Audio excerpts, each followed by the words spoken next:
इन 10 खिलाड़ियों को Chennai super king release करेगी, 30 से 35 करोड़ के लगभग रुपए बचाएगी और एक मजबूत और दमदार टीम बनाएगी।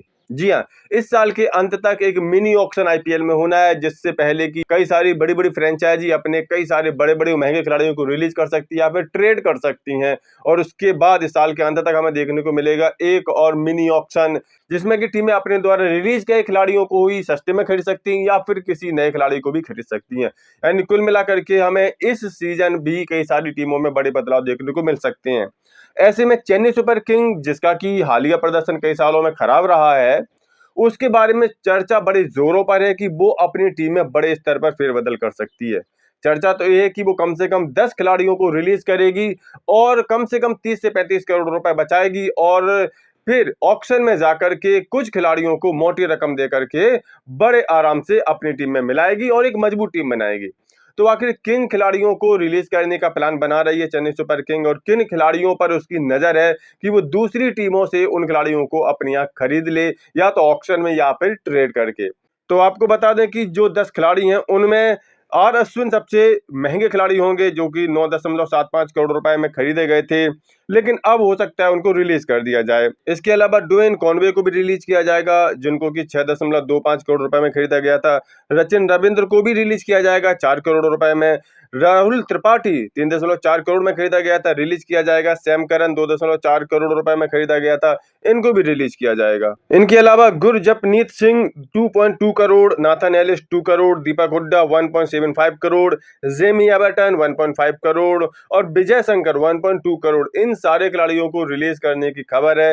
इन सारे खिलाड़ियों को रिलीज किया जाएगा और इस तरह से चेन्नई सुपर किंग के पास कम से कम 35 करोड़ रुपए बच जाएंगे। हालांकि इन 10 खिलाड़ियों को रिलीज करने के बाद चेन्नई सुपर किंग के स्क्वाड में 25 से घट करके 15 खिलाड़ी रह जाएंगे, लेकिन तब भी उनके पास लगभग 40 करोड़ रुपए होंगे और वो एक मिनिमम स्क्वाड जो बनाना पड़ता है उसकी रिक्वायरमेंट इन 40 करोड़ से पूरी कर सकते हैं। कुछ महंगे खिलाड़ी खरीद लेंगे और हो सकता है कुछ रिलीज के खिलाड़ियों को ही सस्ते में खरीद सकते हैं। तो चेन्नई सुपर किंग अगर ऐसा करती है तो उसके बाद क्या ऑप्शन बन सकता है, आपको बता दें कि वो मिनी ऑप्शन में लगभग 40 करोड़ रुपए के साथ जाएंगे।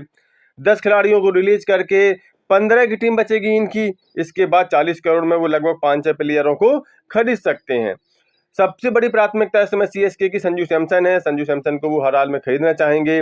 हो सकता है रिलीज किए गए खिलाड़ियों को सस्ते में खरीद लें, यानी किसी को जैसे 5-6 करोड़ में खरीदा है तो अब मिनी ऑक्शन में उसको रिलीज करके 1 करोड़ रुपए 1.5 करोड़ रुपए में खरीद सकते हैं। ऐसा हो सकता है, जैसे कि रविचंद्रन अश्विन ऑलरेडी कह चुके हैं कि उनको रिलीज कर दिया जाए, क्यों उन पर इतना पैसा खर्च किया जा रहा है, बाद में उनको किसी तरह सस्ते में खरीद करके अपने साथ जोड़ भी सकते हैं। कुल मिलाकर के चेन्नई सुपर किंग के पास इस समय ऑप्शन कई ज्यादा है, क्योंकि उनकी टीम इतनी बेहतर नजर नहीं आती है। ऐसे वो कई सारे खिलाड़ियों को रिलीज करके कुछ दमदार खिलाड़ियों को जिनका प्रदर्शन अच्छा चल रहा है और जो अपनी मूल टीम को छोड़ना भी चाहते हैं, अपनी टीम में जोड़ करके चेन्नई सुपर किंग एक मजबूत टीम बना सकती है। पिछले कुछ सालों में चेन्नई सुपर किंग के पास खिलाड़ियों की लगातार कमी रही है, कप्तान भी लगातार इन्होंने बदले हैं, लेकिन चोटों से भी लगातार परेशान रहे हैं और यही वजह है कि चेन्नई सुपर किंग का पिछले कुछ सालों से प्रदर्शन थोड़ा सा डावाडोल रहा है।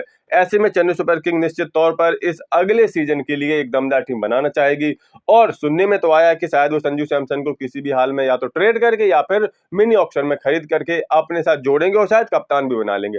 तो कुल मिलाकर के चेन्नई सुपर किंग के इस महाप्लान के बारे में आप लोगों की क्या राय है? क्या चेन्नई सुपर किंग के बड़े बदलाव करके अगला आईपीएल सीजन जीत सकती है? इस बारे में अपनी राय कमेंट करके जरूर दें। स्पोर्ट के सभी अपडेट के लिए सफलतानामा चैनल सब्सक्राइब जरूर कर लें।